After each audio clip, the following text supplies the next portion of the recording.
വാൾമുനക്കണ്ണിലെ മാരിവില്ലേ കട്ടെടുക്കാനെൻ കൈതരിച്ചു.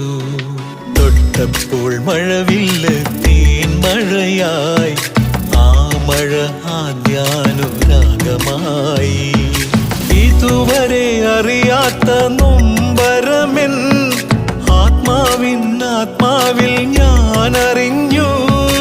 അരുവിയായി പല വഴി അലഞ്ഞതെല്ലാം അഴകേ നിന്നരികിലേക്കായിരുന്നു. വാൾമുനക്കണ്ണിലെ മാരിവില്ലേ കട്ടെടുക്കാനെൻ